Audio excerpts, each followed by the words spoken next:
Good evening. Thank you for joining this night.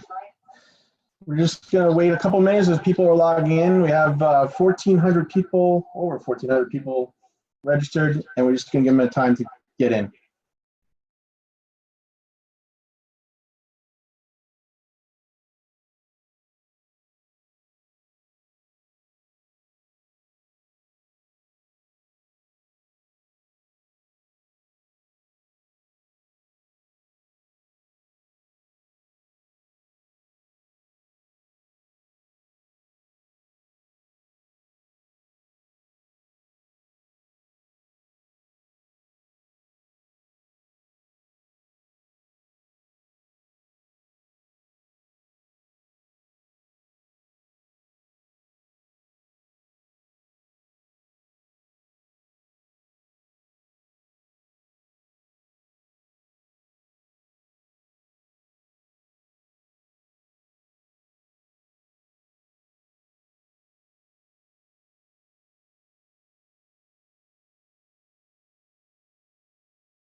All right, hello again. We're just gonna let a little bit more time go, one more minute or so. I see the attendees are coming in. I also see people are starting to use the Q&A, and we'll go over that once we get this underway. I appreciate everyone taking the time this evening, and we'll be with you very shortly.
All right, here we go.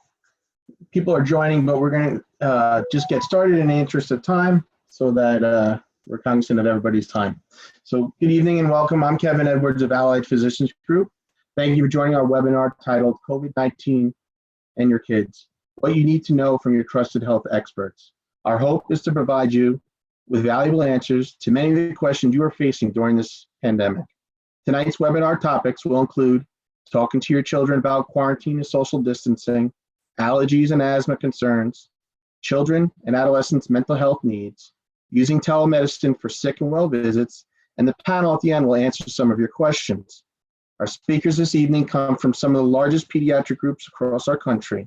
They are Dr. Kerry Fierstein from Pediatrician at Allied Physicians Group in New York, Dr. Susan Sirota, a pediatrician at PediaTrust in Illinois, Dr. Patrick Hynes, pediatrician at One Pediatrics in Kentucky, Dr. Ralph Strauss, an allergist at Allied Physicians Group in New York, and Dr. Shauna Freedman, child psychologist at PediaTrust in Illinois.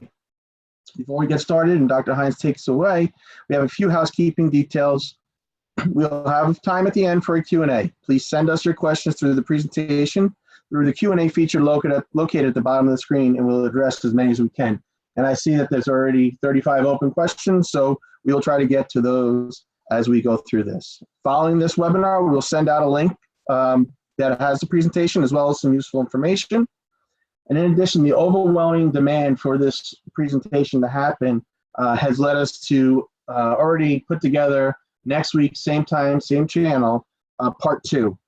And in that, we're going to take a lot more of the questions. It's going to be a Q&A where we're going to be on camera and allow you to really get a lot of the answers that you're looking for. One of the things that we did when you enter all your questions while registering, we looked at all those and formulated our presentation to address as many as we can.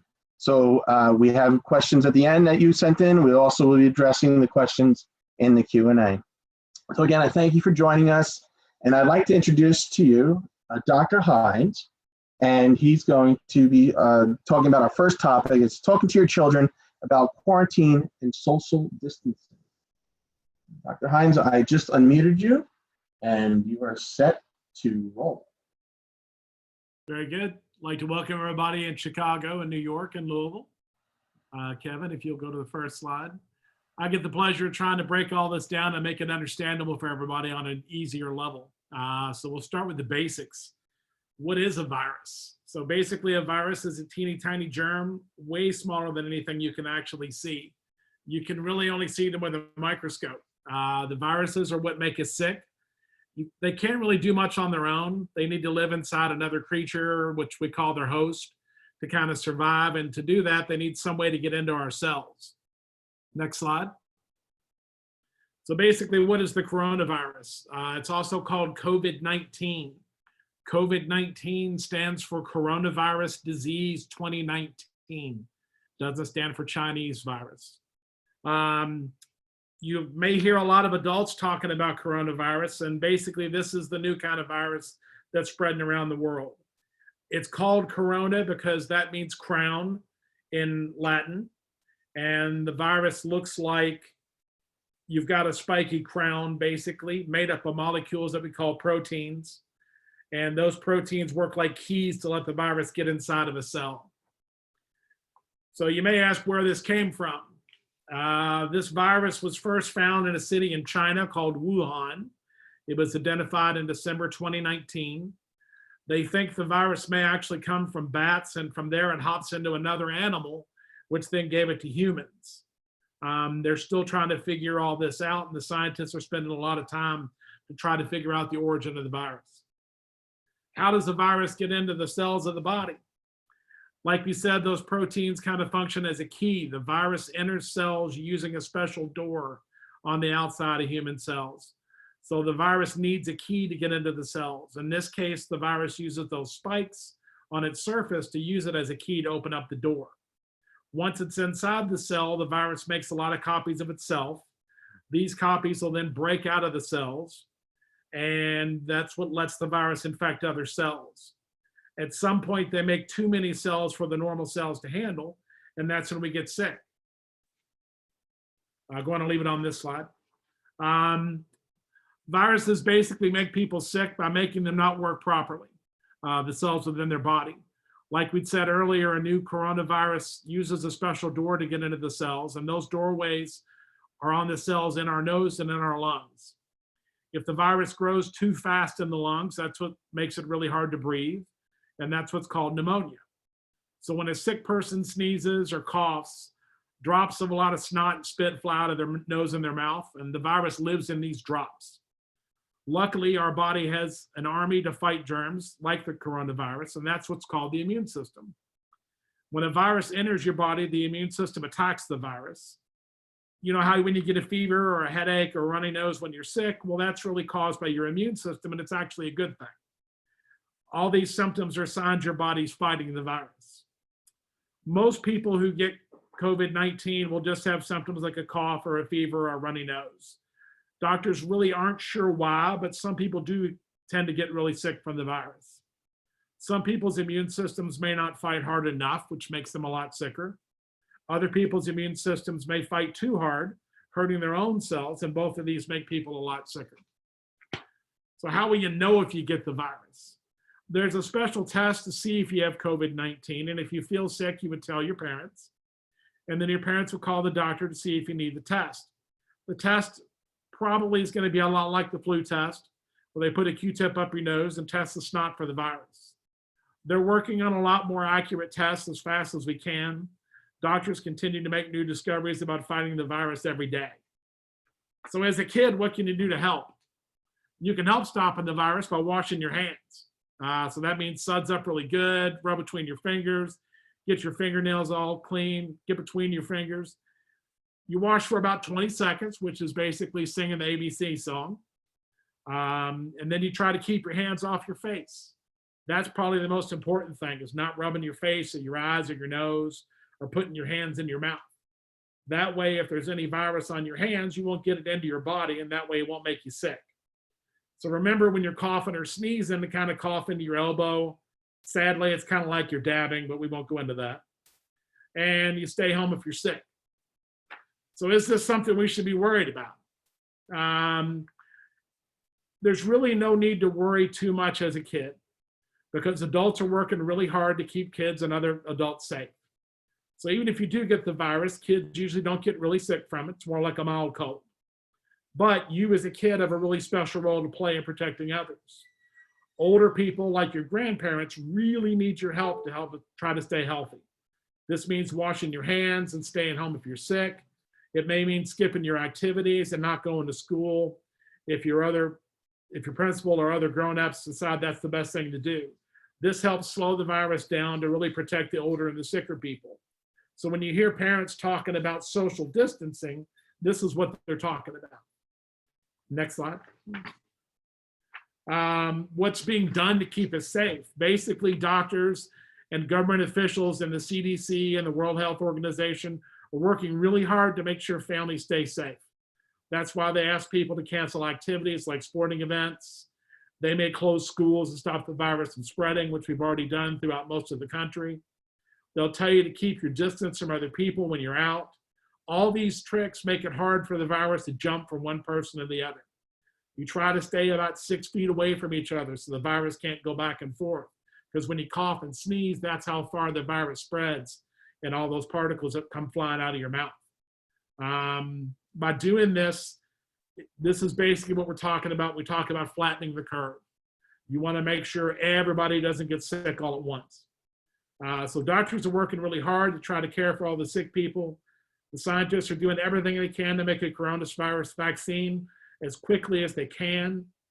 And others are working on medicines to try to help everybody get better faster. Next slide. Kids always want to know if you can see your friends. It's a lot harder to see your friends right now because of all the social distancing. However, there's lots of great ways to stay in touch online.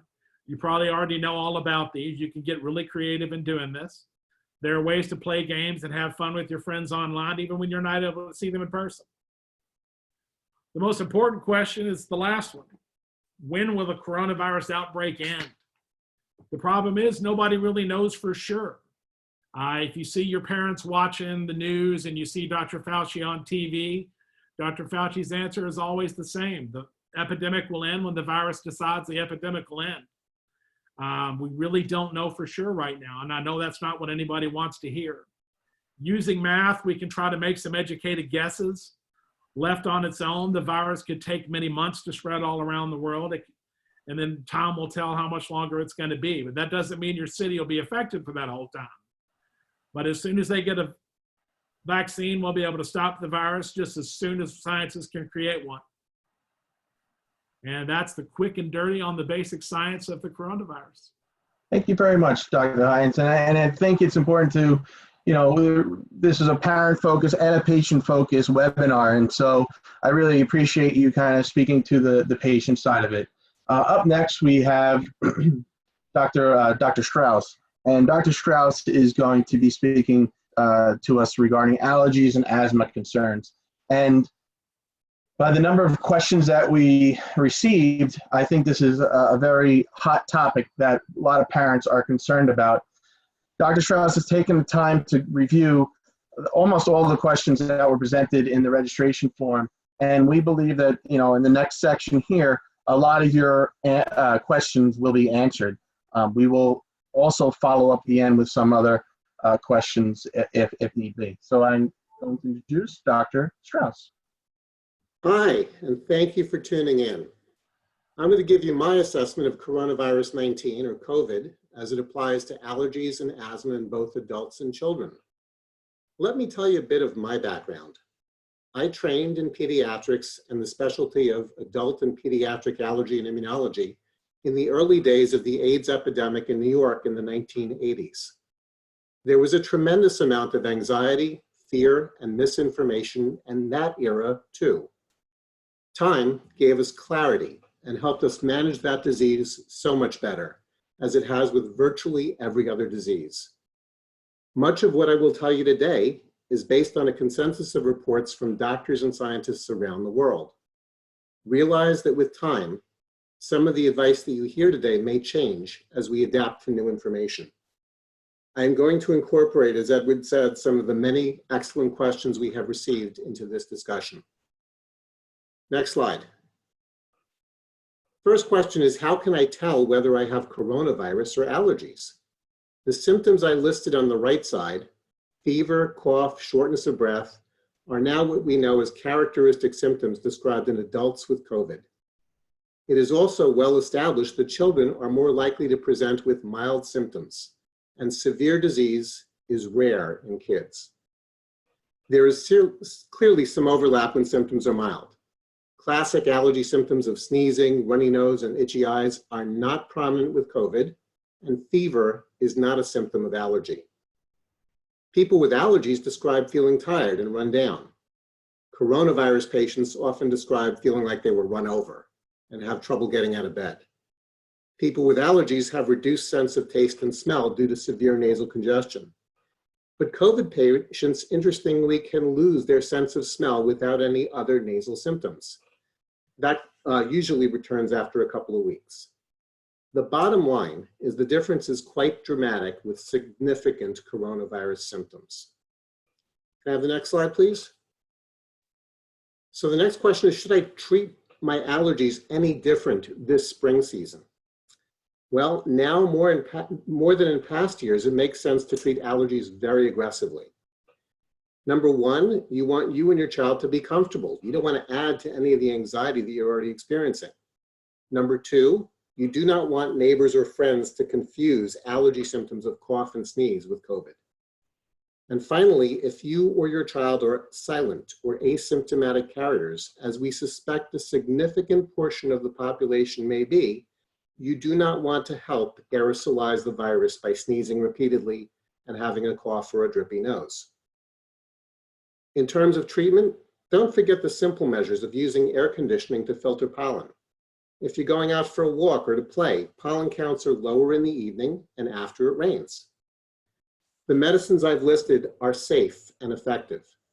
The most effective are steroid-based nasal sprays. Non-drowsy antihistamines and eye drops are very useful. I recommend avoiding older antihistamines like Benadryl and Sudafed because they can have significant side effects. Most people use allergy medications just when needed, when they feel symptoms. However, they are most effective if they're taken daily during the allergy season. Let's go to the next slide. What about food allergies during this pandemic?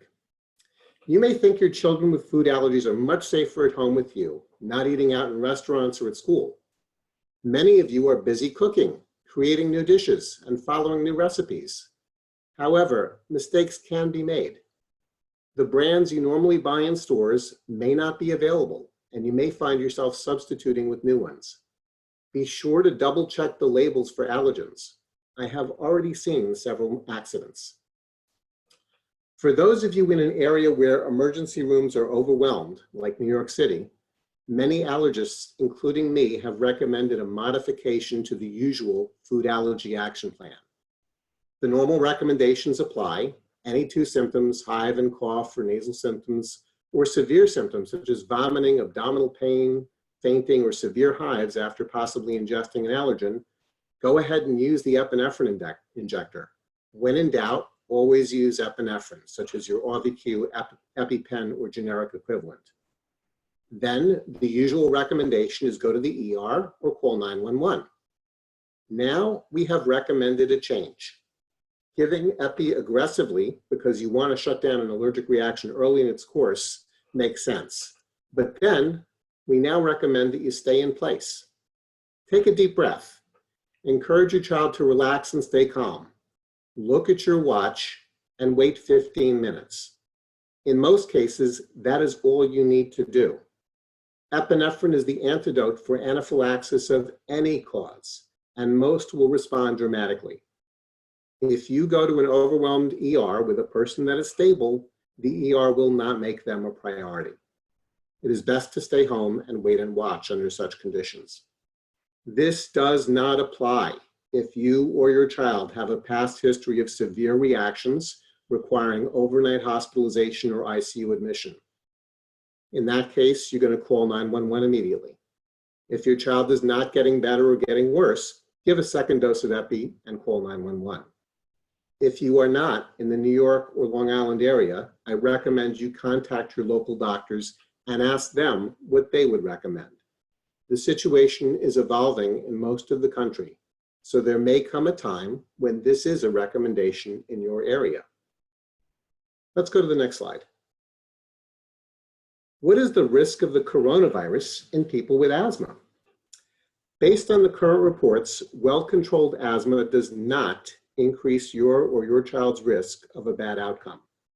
The key is making sure asthma is well controlled. What is the deal with steroids in asthma? There were some early reports that patients on high-dose steroids were more likely to die from coronavirus.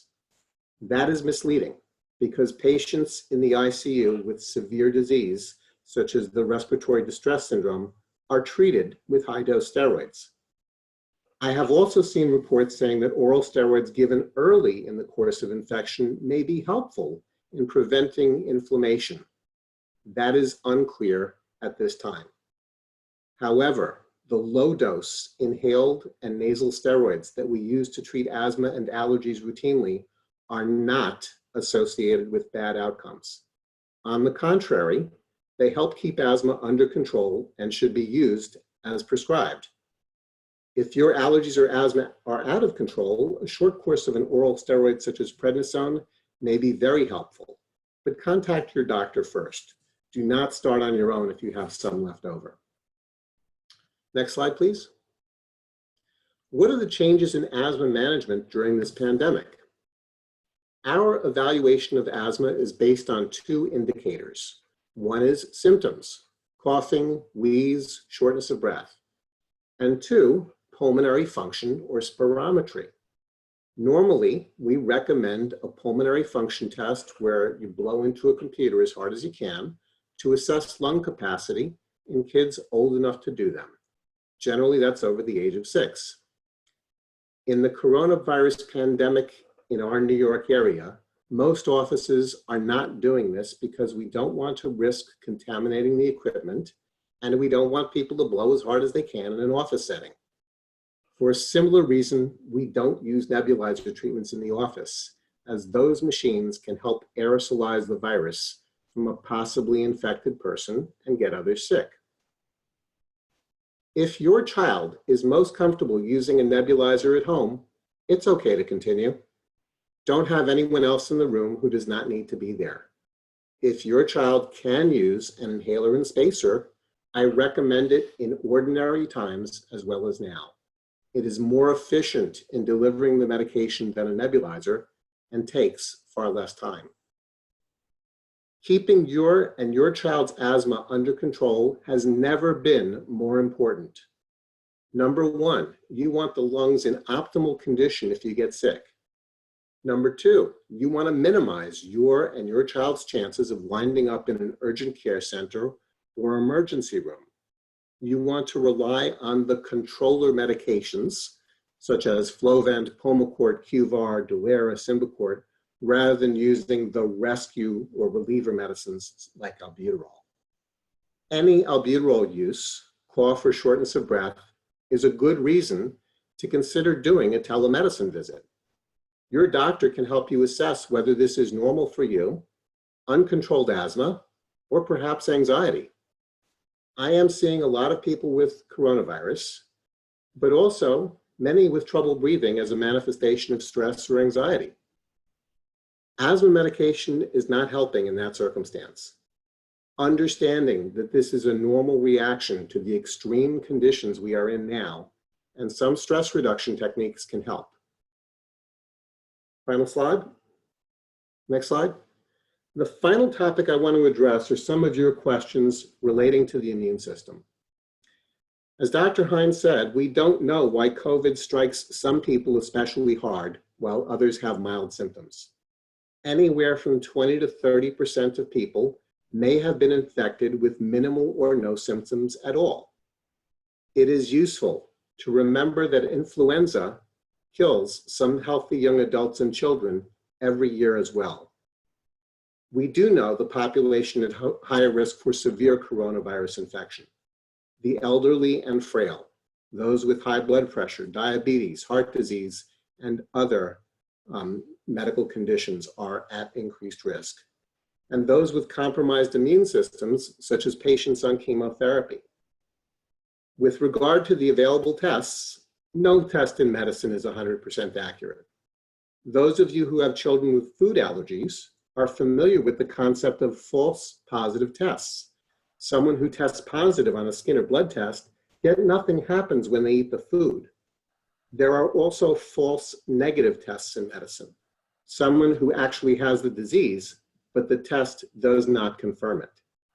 That can occur in about 30% of patients with symptoms of COVID, based on current evidence on the tests we have available now. What happens after you get sick? It seems like we are in a bad science fiction movie, but this is not a movie monster virus. If it behaves like every other respiratory virus, most people will be immune to reinfection, at least for a while after getting it. As more of the population develops this natural immunity, that may allow us to ease restrictions and return to a semblance of normalcy. Testing for antibodies will be the next step in this process.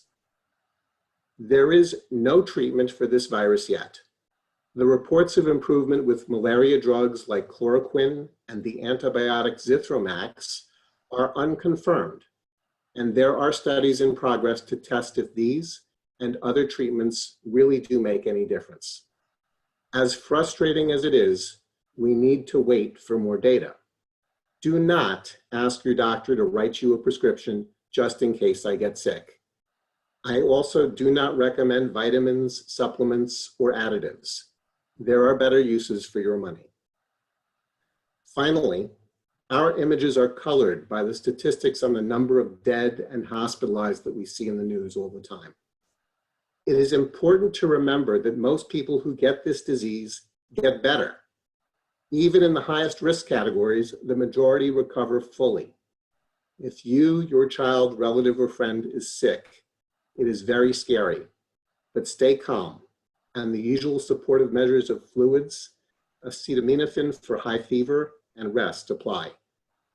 Contact your doctor for advice. Thank you, and I hope you stay safe and well. Thank you, Dr. Strauss. That was very informative and helpful, and answered a lot of the questions that we saw coming in. And I see some more coming in now, so we'll address those a little later, but I think we got a lot out of the way in regards to the questions that were asked.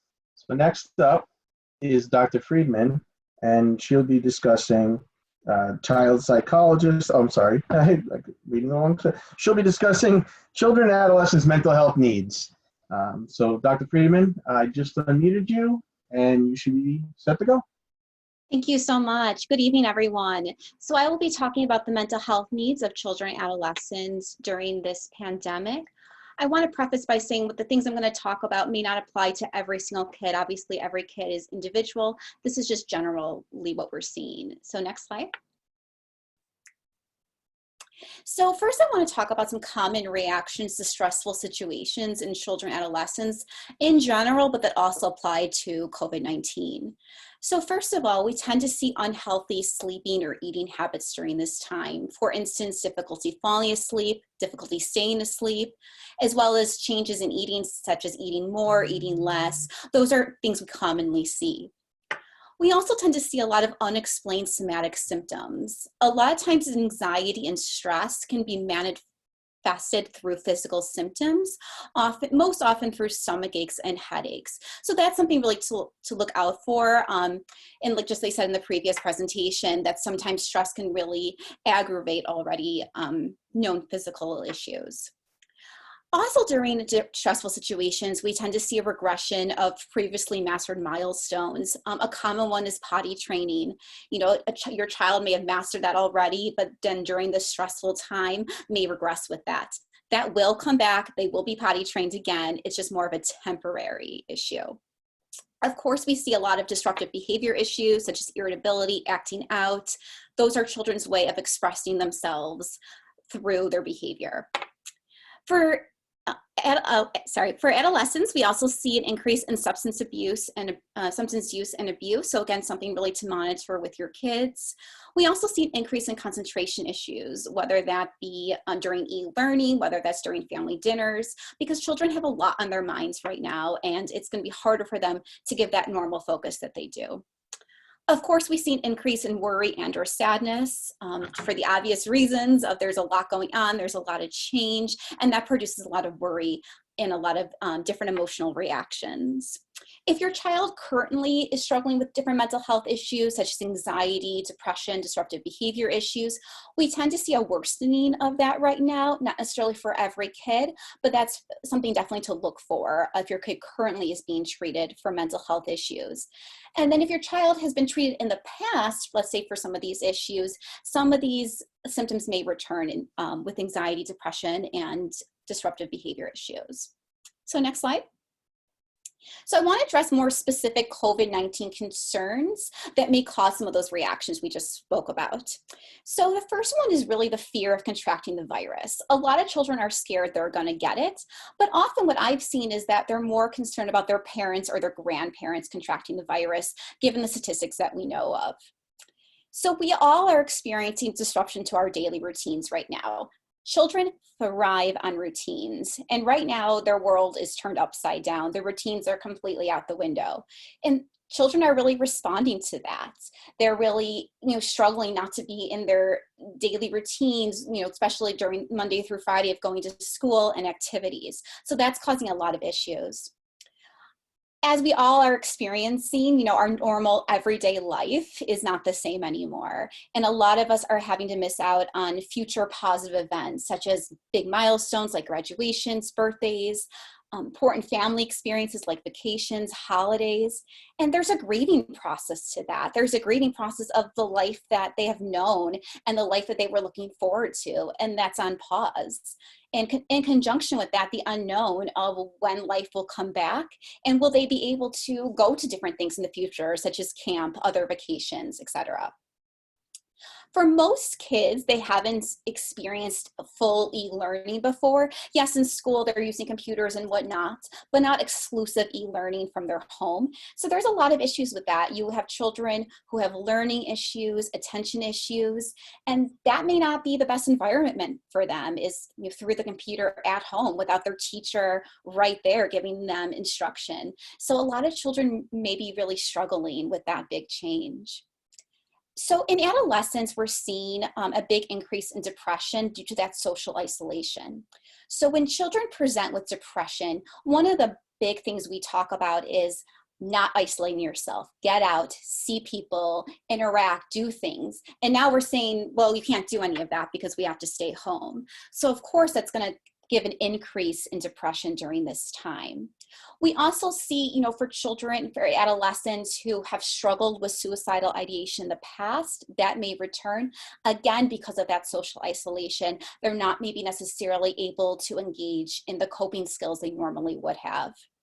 And of course, grief of loved ones. Unfortunately, many people in this country are not surviving from this illness, and children and adolescents are grieving the loss of relatives, of friends, and of course that's something very important on their minds. Next slide. So ways to maintain some good mental health during this time. My first 3 points are the most important and what I'm emphasizing to every single one of my patients. The first is daily social interaction. I have a rule of at least one social contact a day, whether that's over text, whether that's over some kind of video chat, having some social interaction, because that's going to really reduce the feeling of isolation. And that's also going to help maintain friendships and really keep kids going during this time. Getting outside when you can, weather permitting, of course, going on walks, playing in the backyard, that fresh air, there's no amount of importance we can place on how much that is and how important it is to have fresh air. Maintaining consistent routines. So as I spoke about earlier, kids are not in their normal routine. So you're having to create a new one, especially through that Monday through Friday when kids are typically in school. So come up with a routine and really make it consistent. It doesn't have to be the same as what everyone else is doing, but something that really is going to work for you and your family and really sticking to it. I'm really encouraging open conversations between parents and kids during this time. Everyone is having feelings. Everyone is having a varied mix of emotions. Talk about it. This is a good time. You're all home. Spend this time talking to each other, really being able to hear each other and answer any questions that your child may have. Another big thing is focusing on what we can control versus we cannot. A lot of times we focus on, especially children and adolescents, all the things we can't control, such as we can't control that there's a virus going on. We can't control that we have to stay home. Those are all things we cannot control, and those are things that are being focused on. What we want to focus on is what we can control. So we can control our response to the situation. We can control ourselves maintaining safety, such as following the social distancing orders, such as maintaining good hygiene. So focusing with your kids on what they can control versus what they cannot. Validating your child's feelings. It's okay to feel whatever emotion they want to feel. You may not always like the behavior they do because of that feeling, but they can feel whatever they want to feel.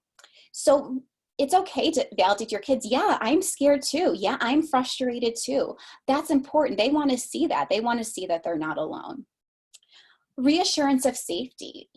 Reassuring your kids, hey, we're safe. We're practicing social distancing. We're taking all the precautions we need to. Children need to hear that from you, that you are going to do everything you can to maintain their safety. Lastly, it's focusing on some of the positive aspects of quarantine. Of course, none of us want to be in this situation, but what children and adults are finding too is that there are some positive aspects of this, such as increased time at home with family. I've heard several of my patients say, hey, I'm much closer with my parents. I'm much closer with my sibling now, or I'm even closer with my friend because we're having more time to talk. So it's important to focus on the things that are going well, because that's also going to help children and adolescents get through this time. The other thing, which is not mentioned on here, is really engaging in good coping skills, such as deep breathing, meditation, engaging in enjoyable activities. Those are all going to be really important during this time. You can get creative, and I'll address that a little bit later in the questions and answer section of how to get creative, of mixing up the activities so you're not doing the same thing every day. Next slide. So taking care of yourself as parents is almost as equally as important. You cannot take good care of your child's mental health if you're not taking care of your own. Take the time for yourself to self-care. I know parents are working, they're busy running the house, they're teaching their children, but it's important to even take a few minutes to yourself every day. Reach out to your support system, get support from other parents, engage in activities that are enjoyable to you. Again, even if it's just a few minutes every day. This situation is a good opportunity for parents to model for their children what it's like to have a stressful response and then how you cope with that. Children look up to their parents, they model what their parents are doing. So this is a time for children to really model that appropriate behavior. Next slide. So seeking help during this time. So if your child is currently in therapy, I would strongly encourage them to continue their therapy via telemedicine during this time. Most clinicians across the country are offering telehealth options, and fortunately, most insurance companies have made some exceptions, and they are covering telehealth for this time. So I really encourage you to keep going with the treatment. If your child is not in treatment, but you are concerned, telehealth options are available still. Clinicians are taking new patients. It may be a little bit different over the computer, but it's still just as effective. So I really encourage you to reach out to your pediatricians if you need some kind of referral for a psychologist or a social worker. So if for children who have more severe issues that you're concerned about, such as suicidal ideation, severe depression, substance use, severe anxiety, we often recommend intensive outpatient programs as well as partial hospitalization programs. Those are still going on. And I know a lot of people may think they're not, but they are. They're just doing it virtually like the rest of us. So please know that those options exist and to seek those options when needed. As a whole, everyone is in this together. Parents, children, we can get through this time together. It's just about supporting one another and really being there and listening to each other and helping each other address this time that none of us have been through before. Thank you so much, Dr. Freedman. Again, that's another topic that is a lot of questions in. I think you touched on a number of them. I know there was some more coming in. We will have the Q&A at the end and address some of those. And just another reminder that we won't have all the time tonight to answer all these questions. We will gather all these questions. We will gather the questions from the new registrations, and we will address a lot of these next Tuesday. Like I said, same time. You'll see an email coming out inviting you to that next one. So don't worry if we don't get your question tonight. We will get to that. Next up is Dr. Kerry Fierstein and Dr. Susan Sirota, and they're going to be talking about using telemedicine for sick and well visits. I'll meet you guys right now. And you are set to go. Next slide. All right. Telemedicine, telehealth, virtual visits, they all refer to the same thing: having a patient connect remotely through audio and video with a doctor or other medical professional to provide medical services. Telemedicine has been around for a while. It started as a way for rural doctors and patients to connect to specialists.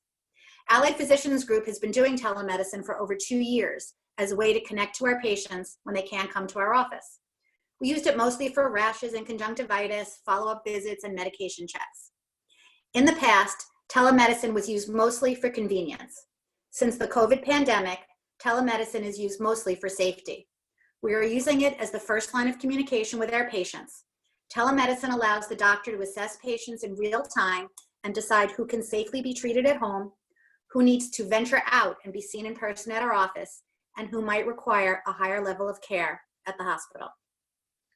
Next slide.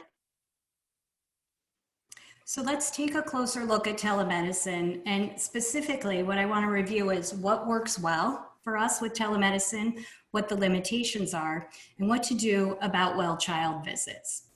So let's start with what type of visits work well. What we want parents to understand is that any illness or injury that is not life-threatening can begin as a telemedicine visit.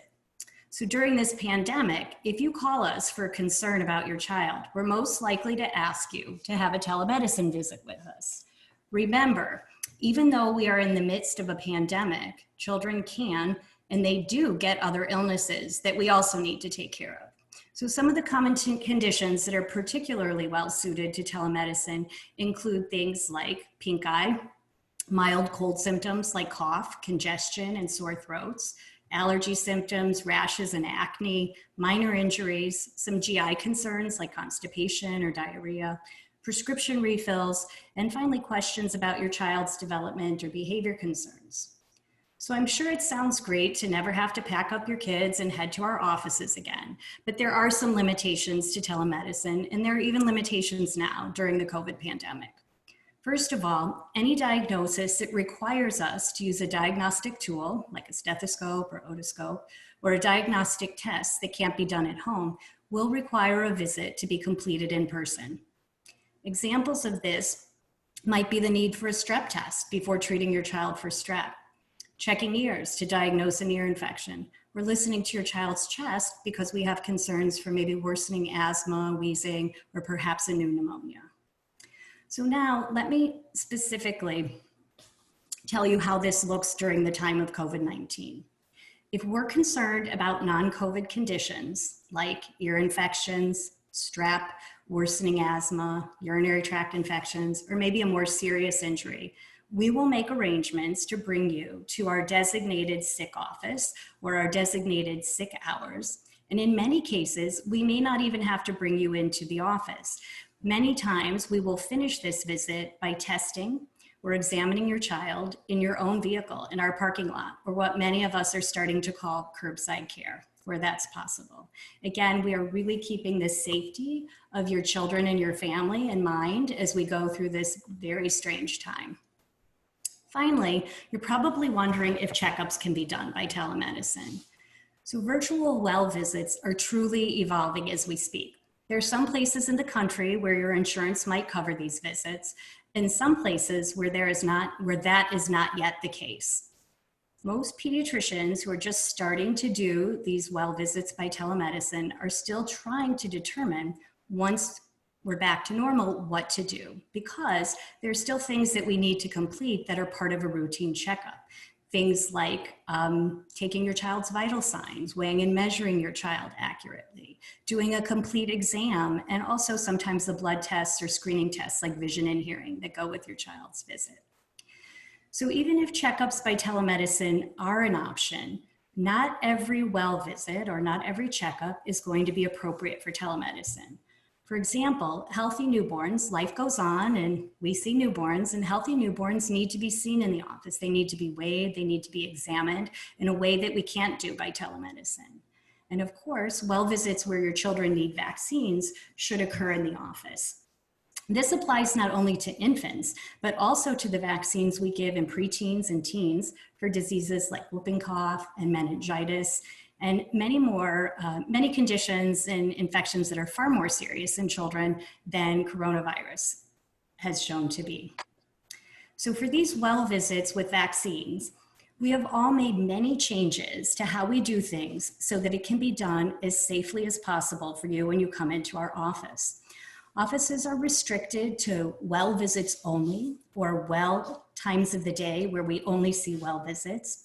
We limit the number of people in the office, permitting only one adult with only the patient.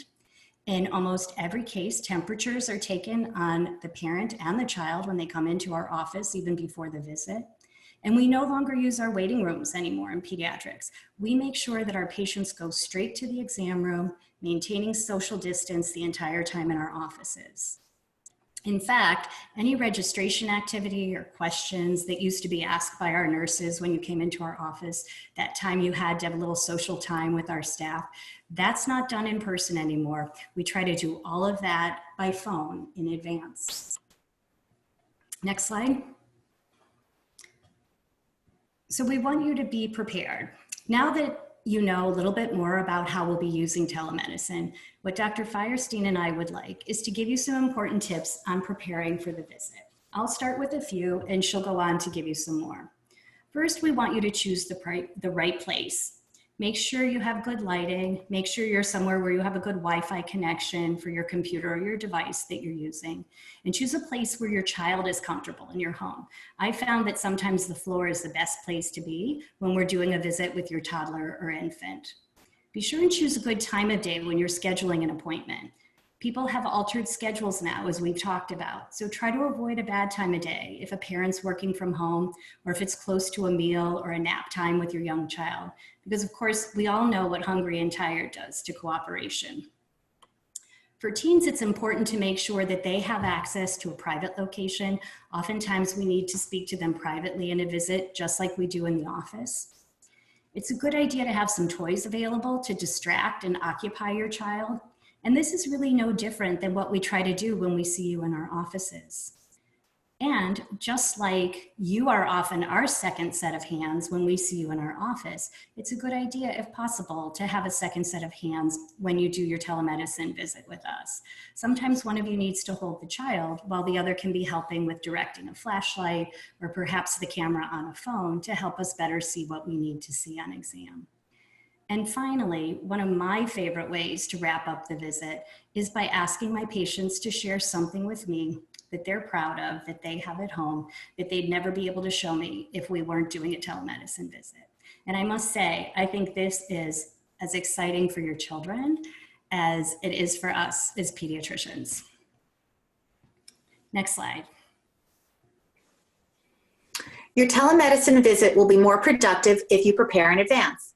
If it is an illness visit, take your child's temperature. If you have given any medications, have them available. If you are calling about asthma or allergies, take out whatever medications you have on hand so the doctor can see what worked in the past and what might work best now. For rashes, take pictures ahead of time and upload them before the visit if the technology allows. Pictures are often higher resolution than the video, and the room with the best Wi-Fi connection for the visit may not have the best lighting to see the rash. Also, it can be hard to get younger children to sit still or hold their arm just so. If you have pictures of the rash changing in the last day or so, upload all of them so we can see the progression. I've seen teenagers take a great picture of their throat, making it easy to see that it was not strep and it was safe to stay home. When this is over, see if you can get a good picture of your throat with your phone. Challenge your team to do better. If you are calling about a child's behavior, tantrums, irritability, or unusual movements, take a video so the doctor can actually see your concerns. Just like with any doctor's visit, you will be more satisfied if you write down your questions in advance so you don't forget anything. Next slide. Children are not little adults, not even when they are teens. They need specialized care from medical professionals who have dedicated their lives to caring for the many stages of childhood: babies, toddlers, school age, preteen, teen, and young adults. Many companies and insurances offer video visits, but they don't specialize in children. Having a pediatrician or a pediatric trained professional makes a huge difference.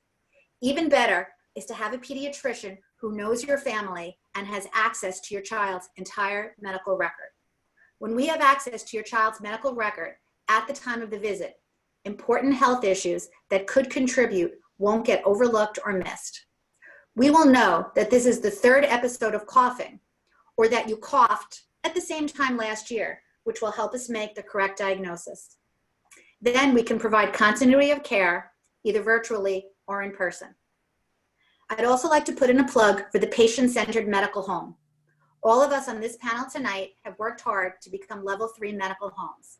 That difficult to obtain certification means we provide every aspect of care and put your family in the center of everything we do.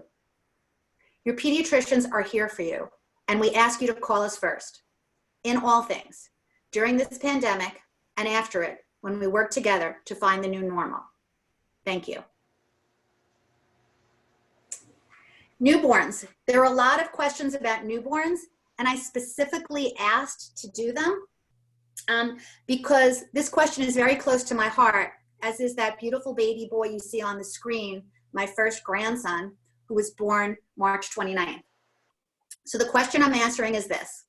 My son is 6 weeks old, and I was wondering if there are specific guidelines or recommendations coming from the American Academy of Pediatrics on having visitors, family or friends, meet your infant. So there's lots we don't know about COVID-19 in general, and we even know less about COVID in babies. So let's start with what we do know. Having nothing to do with coronavirus, it is important to keep infants under 2 months of age from getting a fever more than 100.4 degrees. Not because fever itself is dangerous, but because it triggers a hospitalization to look for very serious infections that come from the womb. So just as before the pandemic, anyone who is sick should stay away, and anyone who touches the baby should wash their hands. When you add in a pandemic, life gets more complicated. In the hospital, you likely weren't allowed any visitors. But what about now that you are home? The easy answer is that social distancing is best. Minimize visitors to those who are important, like grandparents, and those who are feeling well. Let them view the baby from 6 feet away, preferably outdoors. But we all know that newborns are not easy. Having a newborn is a life-changing, stressful event, and sometimes we need help. If grandparents or other potential helpers have been social distancing themselves, and they feel well, and they wear a mask, the benefit of helping hands likely outweighs any risk. When can we loosen these restrictions? We don't know. We do know that children, even babies who get the virus, tend to recover well. Next. Thank you so much, Dr. Fierstein, Dr. Sirota. That was, again, another great topic, answering a lot of the questions that were asked prior to opening up the webinar tonight. So we're going to end this with a Q&A, and we're going to turn on the cameras so you can see these doctors and hear them. So I'm going to ask all the docs to turn on their cameras. I'll turn mine on too. Scary maybe, but I'm going to unshare the screen so that we can get a few full views. And here we are. All right, so recognizing the time and this hour long, we're going to go through some of the top questions that we got this evening. So, you know what, I'm going to start with Dr. Freedman, if that's okay. We got this question. My 3-year-old has become very angry. He was initially excited to connect with friends and family over social media and participate in various activities throughout the day. Now he's gotten difficult to engage and is angry towards everyone. Please help. So first of all, I want to say this is very, very common. Children often do well at the beginning of anything new because it's new and exciting. And then once things settle, that's when the behavioral issues start to happen because that novelty wears off. Given the age and like his understanding of all this is really limited and he doesn't have yet the tools and maybe the language to express himself, try to just really validate his feelings. You can explain to him maybe what he's feeling, validate for them, and try to give him some different suggestions on how to cope. I would suggest sticking with a really consistent schedule every single day, like I was talking about earlier. Make sure that he's maybe seeing his friends in virtual ways every day, going outside when you can, just so he can really let his energy out. Great, great. Thank you so much for that. Dr. Sirota, here's one for you. With advice for parents surrounding COVID-19 changing so often, what is the best way for me to stay current as far as keeping my children healthy? I'm especially interested in keeping up on the symptoms to watch for, testing, and how this infection affects children of different ages and children with other medical problems or special needs. Yeah, that's a great question. I think it's most important to seek reliable sources of information. And I think I can assure everyone in this webinar that your own doctors are always available to take time to answer any specific questions you have, particularly about your own children, since they know what their unique health conditions and needs are. But if you choose to look further than our practices, and I know we all have a lot of information even on our own websites, but if you choose to look further, I think there are 2 really great sites. Of course, the CDC has an excellent site and is very up to date with COVID-19 information. But I really also encourage you as parents of children of all ages to look at the AAP site, which is called healthychildren.org. And the reason for that is healthychildren.org in particular is also regularly updating their information. It's very specific to COVID-19 and really many topics that will affect children of all ages, everything from e-learning to health topics to what to do in an emergency. So those are the things I would suggest. Great. Dr. Hynes, here's one for you. God forbid I have a real emergency with my children during this time that doesn't regard COVID-19. Do I call an ambulance, drive to the nearest ER? The answer is really going to depend on what city you're in. Clearly, if you've got a true emergency, trouble breathing, serious injury, you're going to need to go to the ER for sure. But you really need to keep in mind the best way to handle that would be to call your pediatrician first. We're here to help you make the right decision.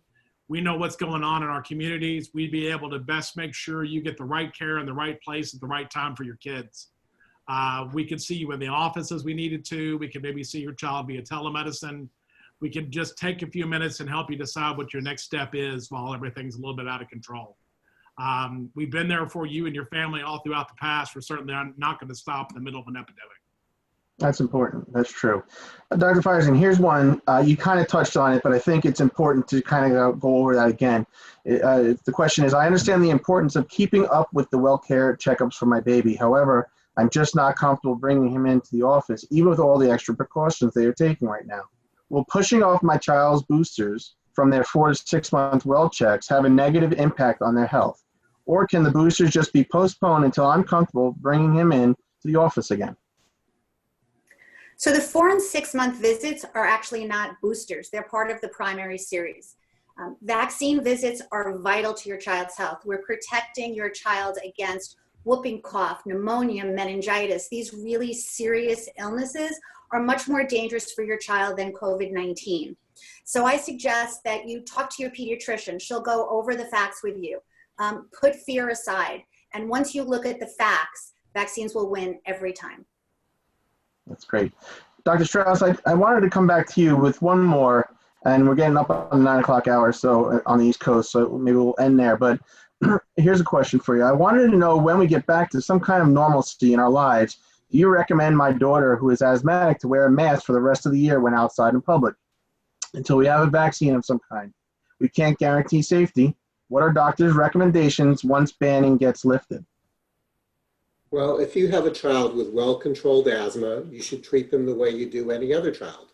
And that means you're going to have to listen to what the public health authorities in your area are recommending at that time.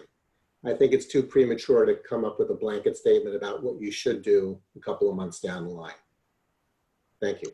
That's great. One of my colleagues, Leslie, has been watching your questions pop up. And Leslie, if you have one or two that really weren't covered during the presentation, if you can jump in and ask those, that'd be great.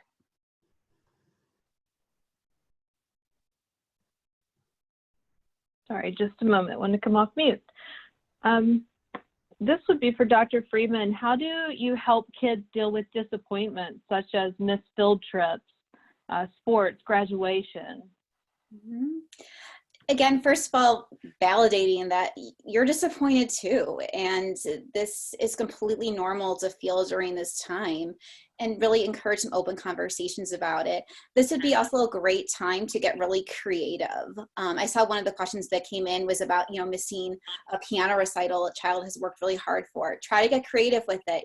Set up a performance for friends and family over Zoom.